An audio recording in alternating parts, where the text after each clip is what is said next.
In this application, we consider time loss.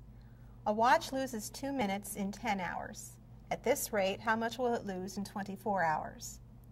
Our first step in solving an application problem is to familiarize ourselves with the problem situation. We notice that the rate of losing time is going to remain the same, and also we're asked how much the watch will lose in 24 hours. So we can define a variable for that, and let's let m equal the number of minutes that the watch will lose in 24 hours.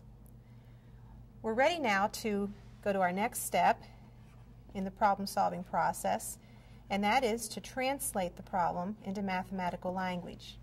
Now, since the rate of time change is going to be the same, we can use a proportion to translate this.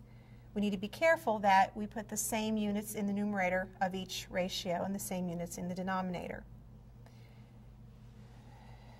To translate, our first proportion we're given is 2 minutes lost in 10 hours, or the first ratio or rate we're given.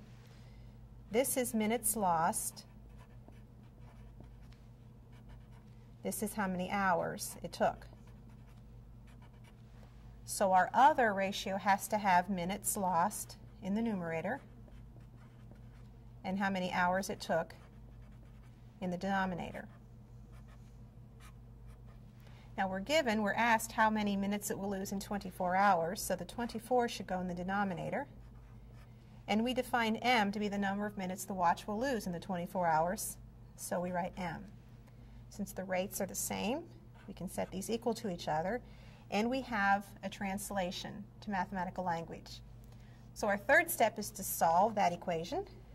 We want to solve the equation 2 over 10 equals m over 24.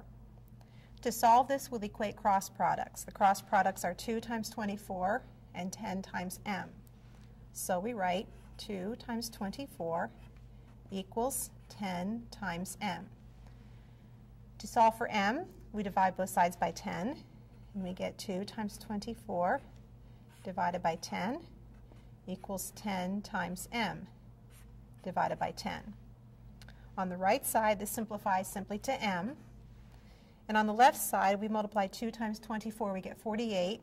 Divide that by 10, we get 4.8. So we have a possible solution of 4.8 minutes it lost in 24 hours. To check that, which is the fourth step in our process, we substitute 4.8 for m in the proportion. We had 2 over 10 equals m over 24, or 4.8 over 24. Equating cross products, we have 10 times 4.8, which is 48, and we have 2 times 24, which is 48. Since the cross products are equal, 4.8 checks. And we can state our answer in a complete sentence as the last step in the process. The watch will lose 4.8 minutes in 24 hours.